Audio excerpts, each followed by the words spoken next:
18 anos después de haber adoptado a una nina que una vez pedia comida desconocidos, una mujer milenaria apareció en la graduación de mi hija con algo que llamas imagine ver.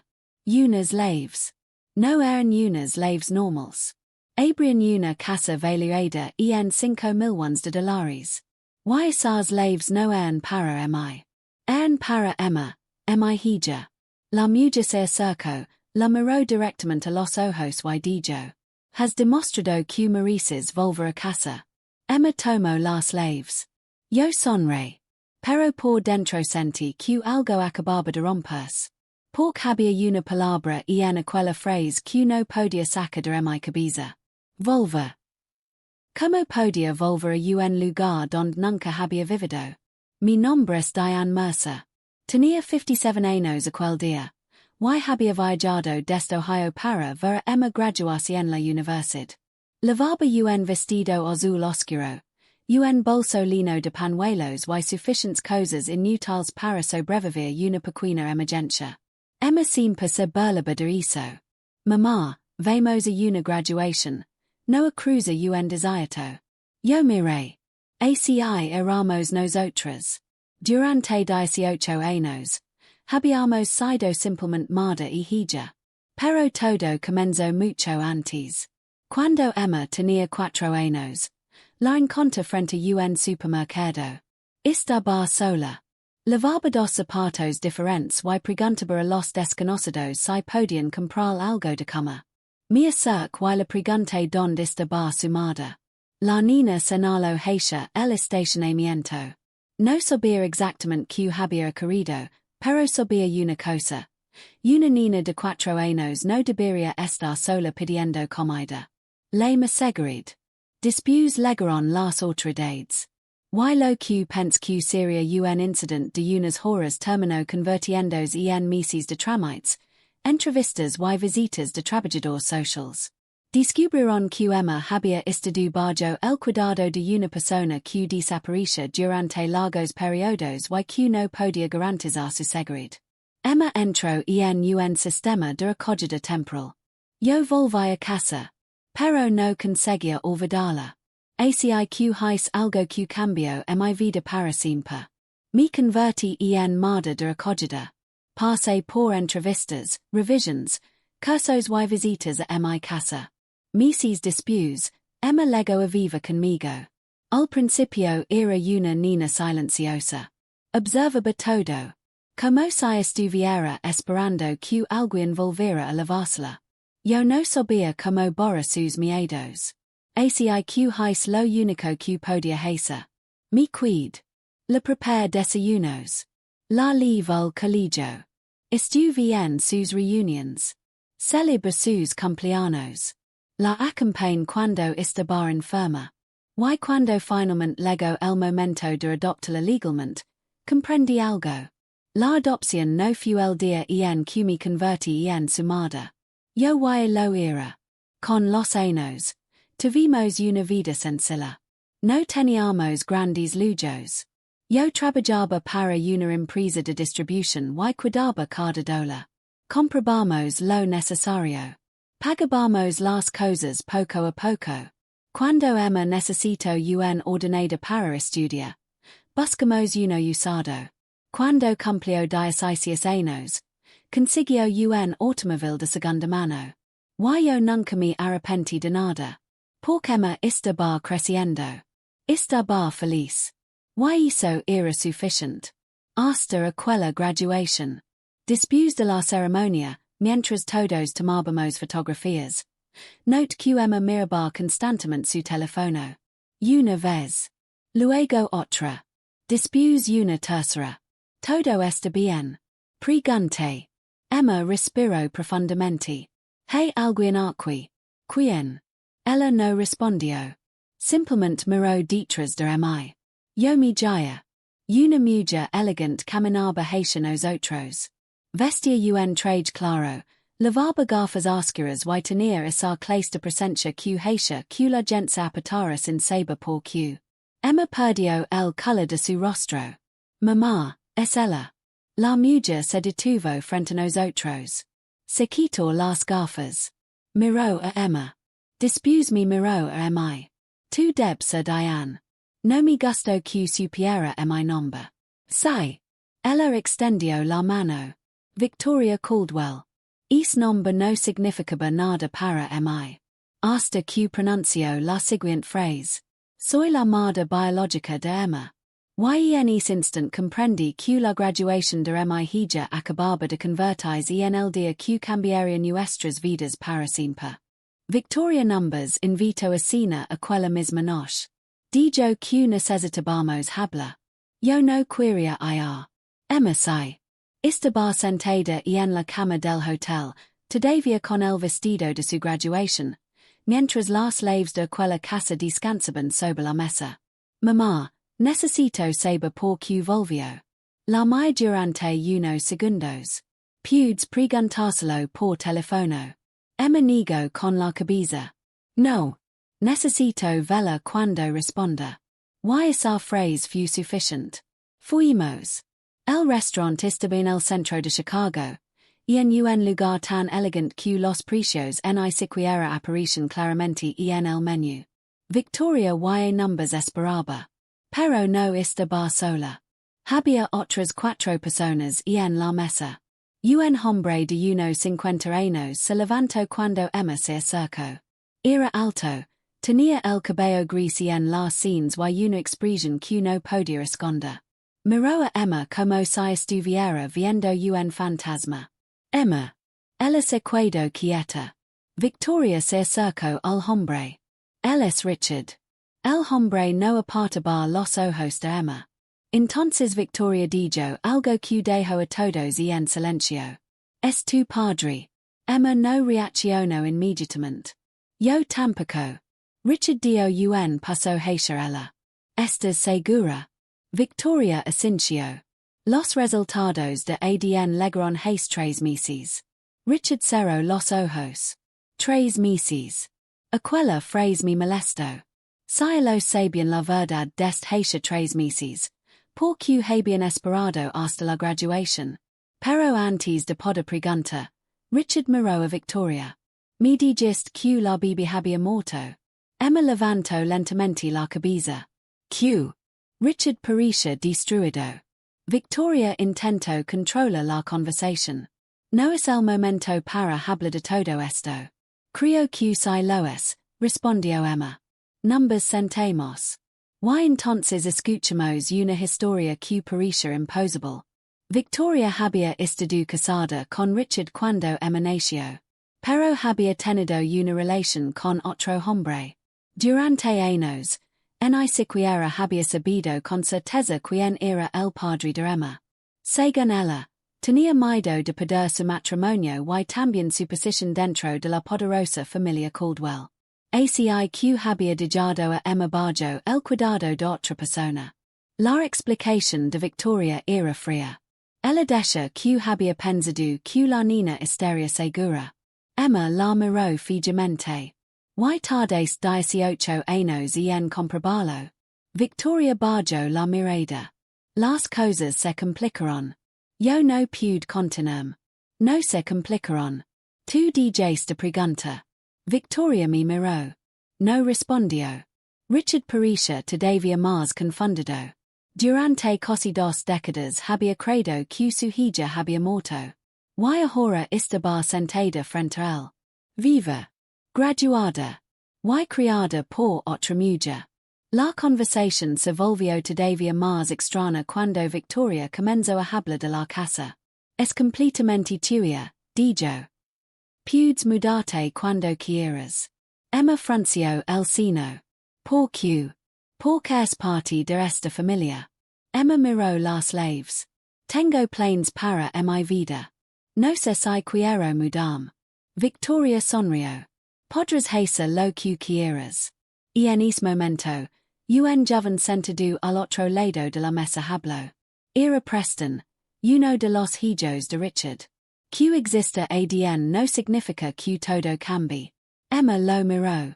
Yo no he pedido que cambie nada. Preston se encogió de hombros. No tienes que pedirlo. Su comentario hizo que el ambiente se volviera incómodo. Entonces una chica joven, Sophie, habló sin darse cuenta de lo que estaba revelando. Pero el abuelo está cambiando el fideicomiso, ¿no? Silencio. Victoria se giró rápidamente. Sophie. La chica la miró confundida. Q. Pense que todos lo sabían. Emma observó a Victoria. Q fideicomiso. Victoria respondió demasiado rápido. Es un asunto familiar. No tiene nada que ver con esta noche. Pero ya era demasiado tarde. Emma había escuchado. Yo conocía esa mirada. Cuando Emma quería una respuesta, no olvidaba una pregunta. Al regresar al hotel, dejó las llaves sobre la cómoda. Se sentó frente a mí. Mamá. Una parte de mi quiere esa casa. No dije nada. Eso me convierte en una mala persona. Nigue con la cabeza. No. Te convierte en una joven de 22 años a quien acaban de ofrecer algo que jamás podría haber comprado. Emma sonrió ligeramente. Pero después su rostro cambió. Quiero conocer a Richard. Está bien. Y quiero conocer a Sophie. También está bien. Entonces hizo una pausa. Y quiero saber qué significa realmente esa casa. Yo respiré profundamente. Solo ten cuidado. Emma me miró. ¿Por qué? Por cuando alguien aparece después de 18 años con un regalo de 5 millones de dólares. Normalmente hay una razón. Emma no respondió. Al día siguiente, la razón empezó a aparecer. Una mujer llamada Margaret Sloane, abogada de Charles Caldwell, el padre de Richard, llamó al hotel. Dijo que necesitaba hablar con Emma y conmigo antes de que tomáramos cualquier decisión. Cuando llegó, no comenzó hablando de dinero. Sacó una fotografía. La puso sobre la mesa. Yo la reconocí inmediatamente. Era Emma. Tenía once años. Monaba una bicicleta morada frente a nuestra casa. Su cabello estaba recogido en una pequeña cola. En su muna lavaba una escayola verde. Emma tomó la fotografía. ¿Quién tomó esto? Margaret respondió. Un investigador privado. Mi estómago se cerró. ¿Quién lo contrató? Margaret miró directamente a Emma. Victoria Caldwell. Emma volvió a mirar la fotografía. Y entonces entendemos algo aterrador. Victoria no había encontrado a Emma en la graduación. Y sabía dónde estaba. La había estado observando mucho antes. Y lo peor. Era que las fotografías no habían sido tomadas recientemente. Habían sido tomadas cuando Emma todavía era una niña. Margaret colocó otra fotografía sobre la mesa. Era una imagen de Emma saliendo de nuestra casa con una mochila. Después apareció otra. Yo lavando bolsas del supermercado. Otra mostraba a Emma sentada en el porche comiendo helado. Y otra, tomada temprano por la mañana. Donde yo estaba junto al automóvil mientras Emma caminaba hacia la escuela. Todas tenían fechas. Todas pertenecían al mismo periodo. Emma miró a Margaret. ¿Durante cuánto tiempo nos observaron? La vigilancia directa duró varios días, respondió ella. Pero la investigación sobre ustedes fue mucho más amplia. Sentí frío en el estómago. Durante años había pensado que nuestra vida era completamente normal. Nuestra casa. Nuestra rutina. La escuela de Emma. Nuestros pequeños problemas. Y, sin que yo lo supiera, alguien estaba tomando fotografías. Victoria sabía dónde vivíamos. Pregunté. Margaret asintió. Sí. Emma bajó lentamente la fotografía. Entonces sabía que estaba viva. Margaret no respondió inmediatamente. Finalmente dijo. Sí. Emma se quedó inmóvil. No lloró. No gritó. Simplemente dejó la fotografía sobre la mesa. Y por primera vez desde que Victoria apareció en nuestra vida, six algo diferente en sus ojos. Y no era confusión. Era enojo. Un enojo tranquilo. Del tipo que apearse cuando alguien finalmente entiende que una verdad fue escondida durante demasiado tiempo. Si sabía dónde estaba, dijo Emma, porque nunca vino. Margaret respiró profundamente. Porque hacerlo habría provocado muchas preguntas. ¿Qué preguntas? Sobre tu nacimiento. Sobre la relación de tu madre biológica. Sobre lo que Richard crea. Y sobre quién tendría derechos dentro de la familia Caldwell. Emma miró hacia mí. Entonces yo era un problema. No pude responder. Porque, aunque Margaret nunca utilizó esas palabras, era difícil no pensarlo. Victoria había podido encontrarla. Había podido acercarse. Había podido llamar a nuestra puerta. Pero no lo hizo. Esperó. Y después de 18 años, apareció con una casa de 5.000 de dólares. Entonces Margaret explicó el asunto del dinero. Charles Caldwell, el padre de Richard, había construido una enorme fortuna a través de empresas y propiedades. Una parte importante de esa fortuna estaba protegida por un fideicomiso familiar. Y recientemente había ocurrido algo que podía cambiar quien tendría influencia sobre este dinero. Las pruebas de ADN habían confirmado que Richard era el padre biológico de Emma. Eso convertía a Emma en nieta biológica de Charles. De repente, la casa dejó de parecer un simple regalo. Emma miró las llaves. Entonces, la casa es una forma de comprar en mi confianza. Margaret fue muy cuidadosa. No puedo decir qué intención emocional tenía Victoria. Emma soltó una pequeña risa. Es abogada. Exactamente. Después Margaret añadió algo importante. Pero si puedo decir que no tienes ninguna obligación de aceptar nada. Emma asintió. Yo observaba a mi hija. Durante 18 años había intentado enseñarla a tomar sus propias decisiones. Pero ahora me descubrí haciendo exactamente lo contrario. ¿Podrías rechazar la casa? Le dije. Emma me miró. ¿Podría? Sí. Y si acepto. Me quedé colada unos segundos. También puedes hacerlo. Emma frunció el ceño. No pareces muy feliz con ninguna de las dos opciones. Porque tengo miedo de que alguien esté intentando decidir por ti. Ella bajó la mirada. Eso es exactamente lo que está haciendo Victoria. Después levantó los ojos hacia mí. Pero tú también estás empezando a hacerlo. Aquellas palabras dolieron. Porque eran ciertas. Me sent. Tienes razón. Emma pareció sorprendida.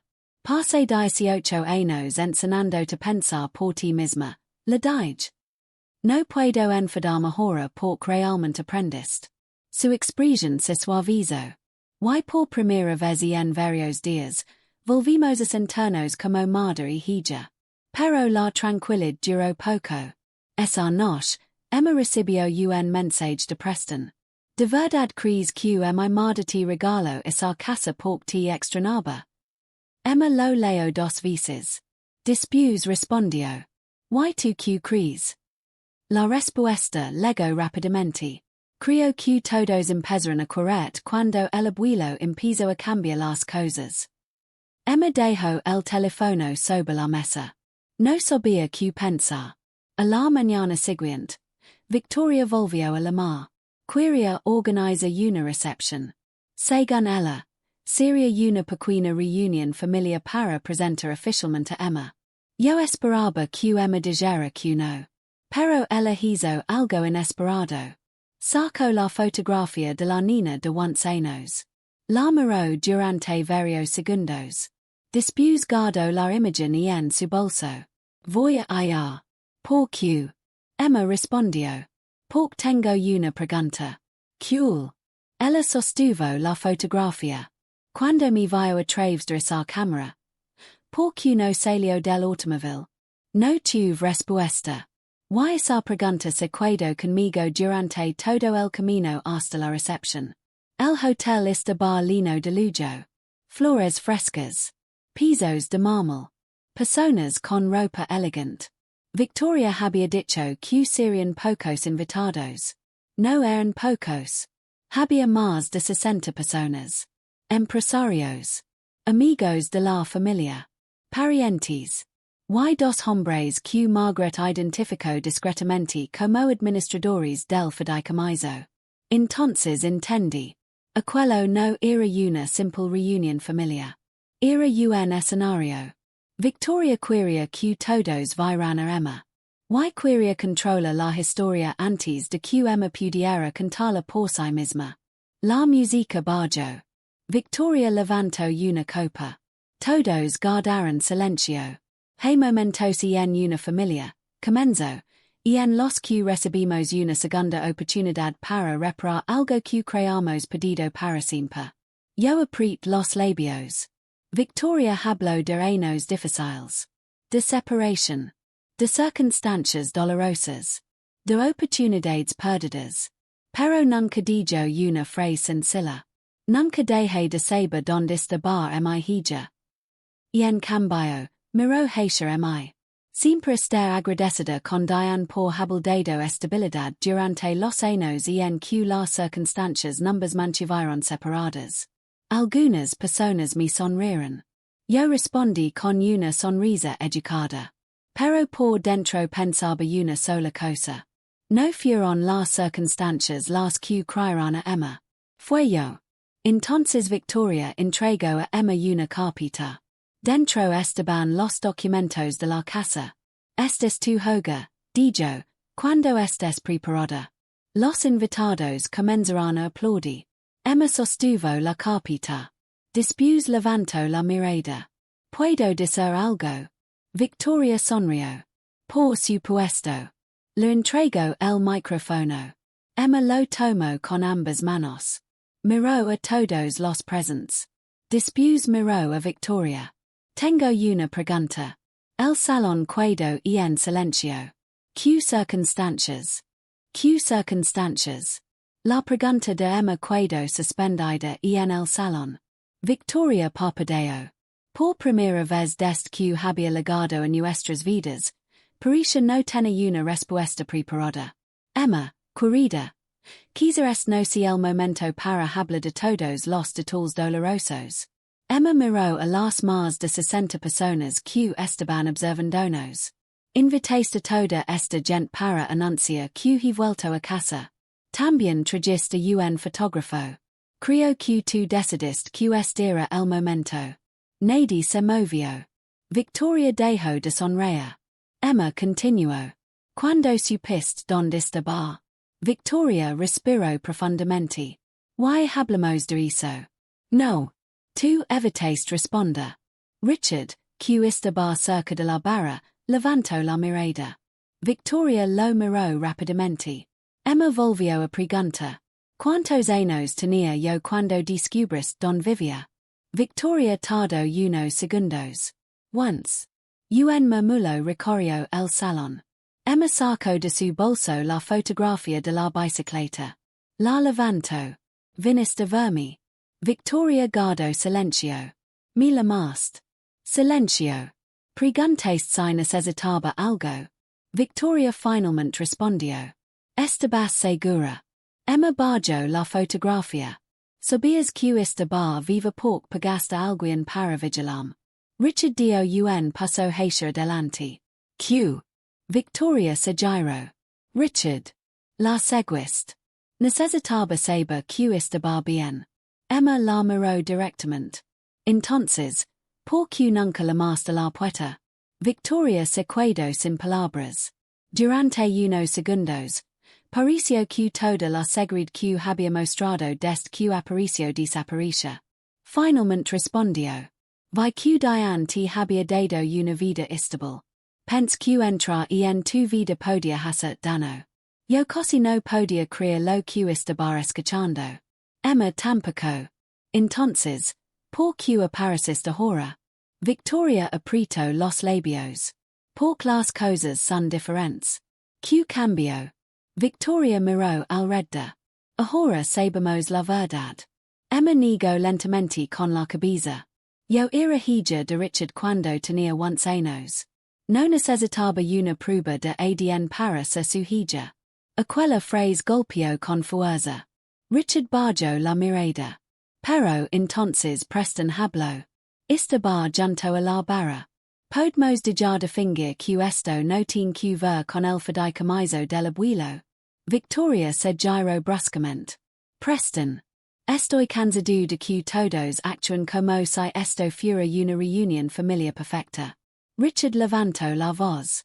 Preston. Basta. Pero Preston continuó.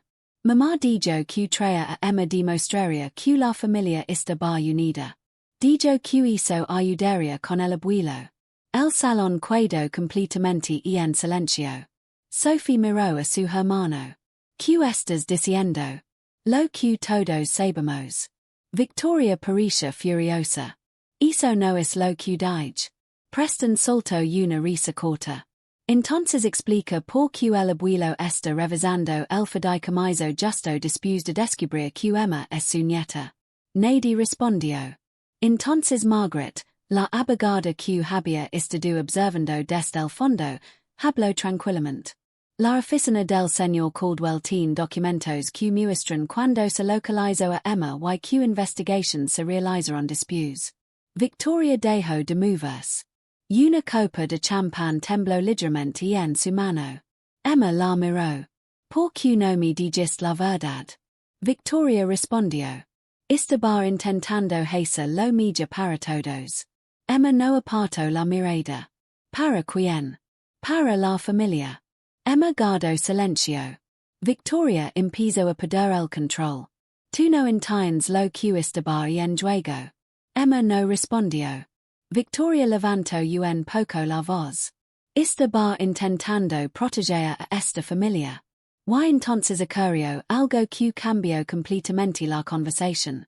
Richard la miró. Me dijiste que nuestra hija había muerto. Victoria se quedó inmóvil. Richard. Luego descubriste que estaba viva. El dio un paso hacia ella. Y la dijiste allí. Victoria intentó hablar. Puedo explicarlo.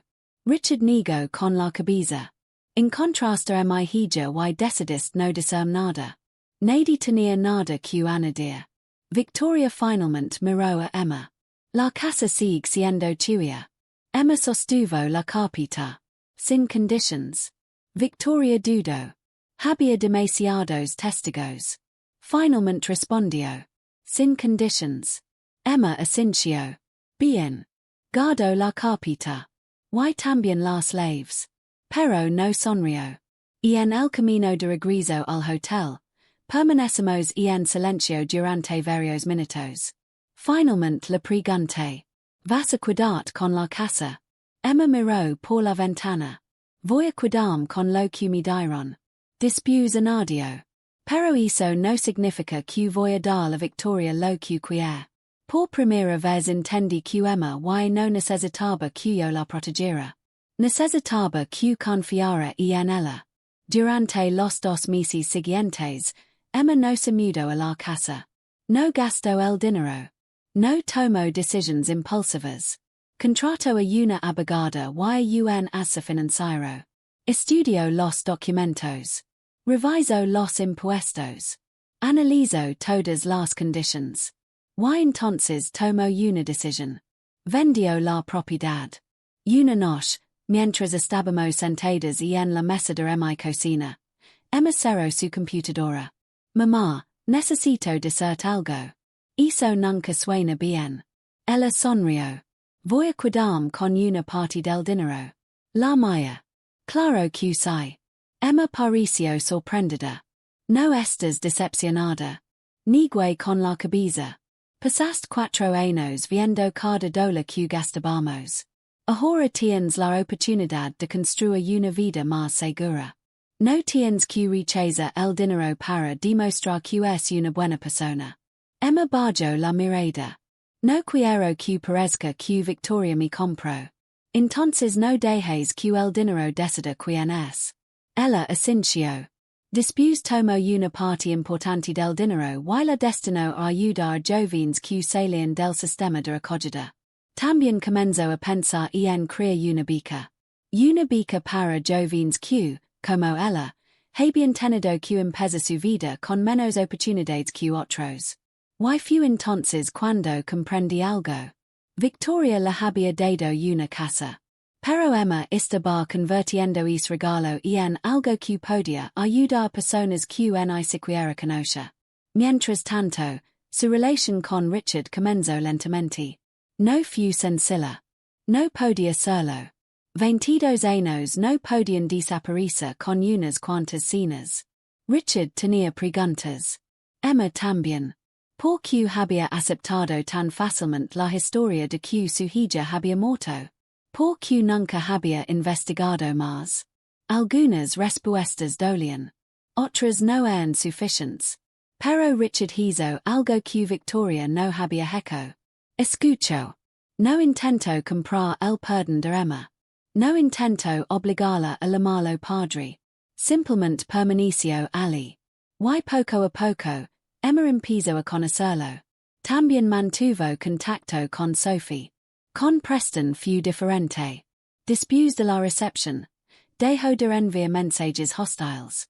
Un mes más tarde, le escribió algo inesperado. Por lo que veo, Emma manda numbers minció a todos. Emma me mostró el mensaje. Luego respondió. Por lo que veo, ahora lo sé. Nada más. No necesitaba decir más. Pero todavía quedaba una persona que no había aceptado perder el control. Victoria. Y unas semanas después, apareció sola frente a nuestra casa. Sin asistentes. Sin fotógrafos. Sin abogados. Solo ella. Y cuando abrió la boca, entendí que todavía no había venido a pedir perdón. Victoria estaba parada frente a nuestra puerta. Por unos segundos, ninguna de las dos dijo nada. Finalmente, Emma salió de la cocina. Cuando vio a Victoria, no pareció sorprendida. Sabía que vendrías. Victoria respiró profundamente. Necesito hablar contigo. Emma abrió la puerta un poco más. Habla. Victoria miró hacia Emma. A solas. Emma negó con la cabeza. Ella se cuida. Victoria apretó los labios. Después entró. Se sentó en la misma silla donde tantos años antes yo había ayudado a Emma con sus tareas escolares. Ahora parecía extraño ver a Victoria allí. Una mujer que había conocido a su hija desde lejos. Pero que nunca había formado parte de su vida. Cometí errores, dijo finalmente. Emma permaneció en silencio. Muchos, continuó Victoria. ¿Y no espero que me perdones? Emma respondió. Eso es lo primero sincero que has dicho. Victoria bajó la mirada. Cuando te encontré, tenías once años. T6 desde el automóvil. T6 salía de la escuela. Vi Diane esperándote. Vi como te abrazaba cuando tenías miedo. Se le quebró un poco la voz. Y comprendí que eras feliz. Emma no dijo nada. Victoria continuó. Me convencí de que dijat ali era lo correcto. Y ahora. Victoria levantó los ojos. Ahora sé que fue cobarde. La habitación quedó en silencio. Yo había esperado durante semanas escuchar una disculpa. Pero cuando finalmente llegó, no sentí alivio. Porque una disculpa no podía devolver 18 años. Emma se sentó frente a ella. ¿Por qué apareciste ahora? Victoria respiró profundamente. Porque mi padre descubrió que estabas viva. Y porque sabía que pronto conocerías toda la historia. Emma la miró. Y la casa. Victoria tardó en responder. Quería darte algo que no pudiera quitar nadie. Emma negó lentamente con la cabeza. Me diste una propiedad. Quería darte una oportunidad. No, respondió Emma. Querías arreglar 18 años con una escritura. Victoria cerró los ojos. No intentó discutir. Y hizo fue lo que hizo que Emma bajara la guardia. No sé si algún día podré llamar mamá, dijo Emma. Probablemente no. Victoria asintió. Lo entiendo. Pero tampoco quiero odiarte. Victoria levanto la mirada. Emma continuó. No quiero pasar mi vida cargando con algo que tú hiciste. Victoria empezó a llorar. Esta vez no había cámaras. No había invitados. No había discursos. Solo una mujer frente a la hija que había pedido. Y una hija intentando decidir qué hacer con una historia que nunca pidió. Victoria se levantó. Antes de salir, miró a Emma. Diane hizo un buen trabajo contigo. Emma sonrió ligeramente. Sí. Victoria caminó hacia la puerta.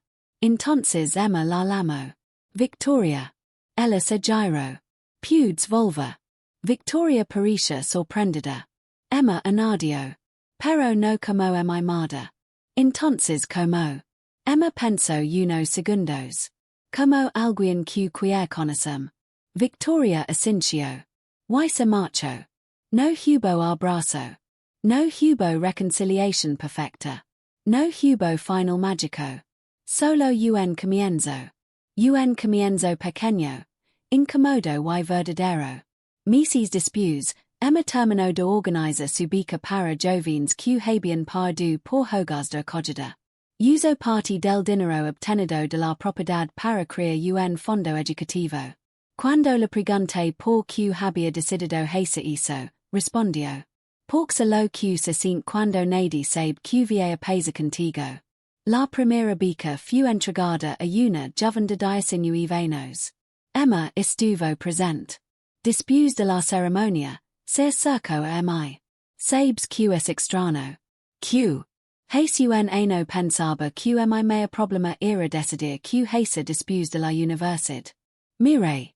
Y ahora tienes una familia que no conoces. Una casa que no existe y una historia que parece una película. Emma sonrió. Pero sigo teniendo a mi mamá. No dije nada. Solo la abrace. Porque durante 18 años. Esa palabra había sido suficiente. Tiempo después, Emma recibió una carta de Victoria. No hablaba de dinero. No hablaba del fideicomiso. No hablaba de la casa. Solo decía que estaba aprendiendo a aceptar las consecuencias de sus decisiones. Emma guardó la carta. No respondió inmediatamente. Pero tampoco la rompió. Y creo que eso fue lo más importante. Perdonar no siempre significa olvidar. A veces significa dejar de permitir que el pasado controle el futuro. Victoria perdió 18 años con su hija. Pero Emma no permitió que esos 18 años le robaran los siguientes. Y yo aprendí algo también. Ser madre no siempre significa dar a un niño tu sangre. A veces significa aparecer. Todos los días. Cuando está enfermo. Cuando tiene miedo. Cuando fracasa. Cuando triunfa. Cuando nadie está mirando. Porque una familia no se construye solamente con ADN.